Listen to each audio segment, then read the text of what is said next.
Fellow Nigerians, as I address you today, I am deeply aware of the struggles many of you face in these challenging times. Our administration knows that many of you struggle with rising costs and the search for meaningful employment. I want to assure you that your voices are heard.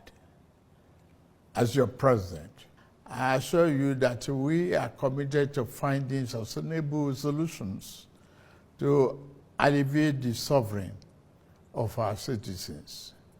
Once again, I plead for your patience as the reforms we are implementing show positive signs, and we are beginning to see the light at the end of the tunnel.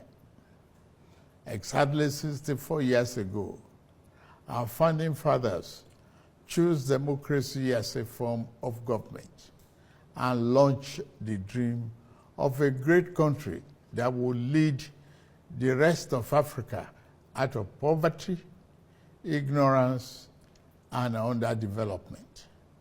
A beacon of hope for the rest of Africa and the world.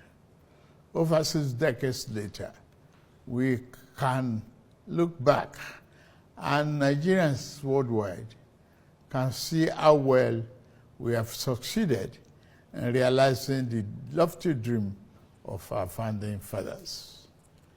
The world is witnessing and benefiting from the can-do spirit of Nigerian people, our massive intellectual capacity, and our enterprise and industry in all vocations, from art to science, technology to infrastructure. The dreams that our founding fathers envisaged are still work in progress. Every day, we put our hands on the plow, determined to do a better job of it. While it is tempting to focus on what has been left undone and where we have stumbled as a nation, we must never lose sight of how far we have come in forging and holding our country together. Since independence, our nation has survived many crises and upheavals that led to the dissolution and disintegration of many other nations worldwide. 6 years after independence, our country descended into a political crisis that led to a bitter and unavoidable civil war.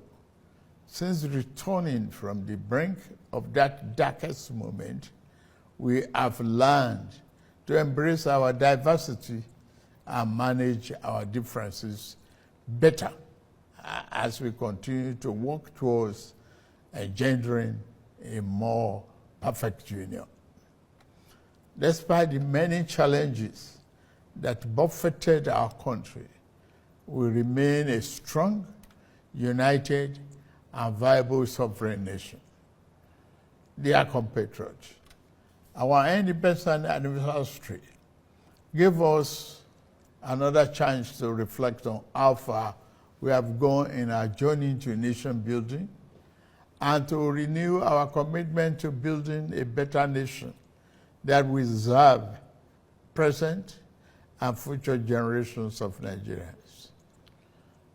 While we celebrate the progress we have made as people in the last 64 years, we must also recognize some of our missed opportunities and mistakes of the past if we are to become one of the greatest nations on earth, as God has destined us to be.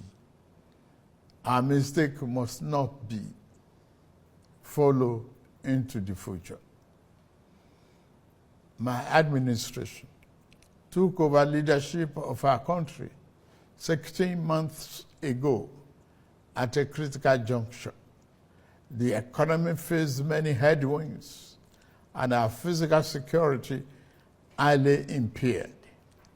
We found ourselves at a decent crossroad where we must choose between two paths: reform for progress and prosperity, or carry on the business as usual and collapse. We decided to reform our political economy and defense architecture. On the security front, I am happy to announce to you, my compatriots, that our administration is winning the war on terror and banditry. Our target is to eliminate all threats of Boko Haram, banditry, kidnapping for ransom, and the scourge of all forms of violent extremism. Within 1 year, our government has eliminated many Boko Haram and bandit commanders faster than ever.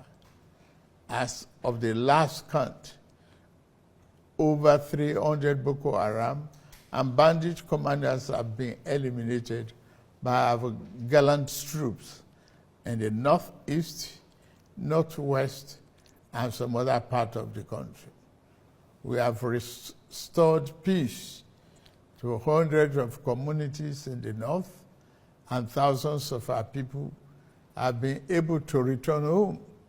It is an unfinished business, I agree, which our security agencies are committed to ending as quickly as possible.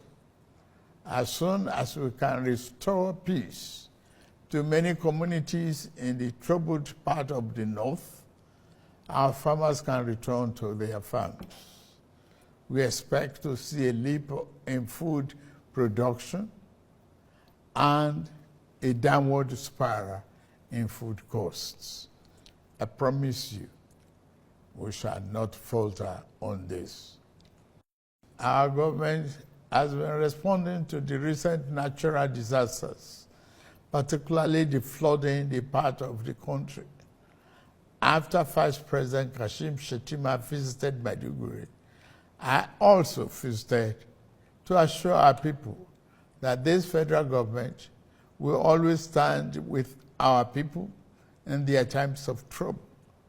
At the last meeting of the Federal Executive Council, we approved a disaster relief fund to mobilize private and public sector funds to help us respond faster to emergencies.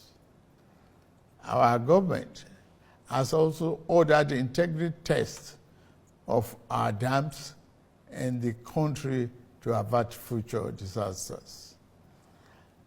The economy is undergoing the necessary reforms and retooling to serve us better and more sustainably.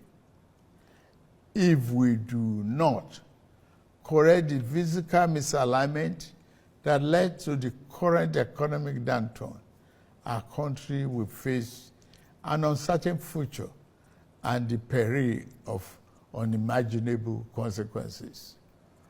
Thanks to the reform, our country attracted foreign direct investment worth more than $30 billion in the last year.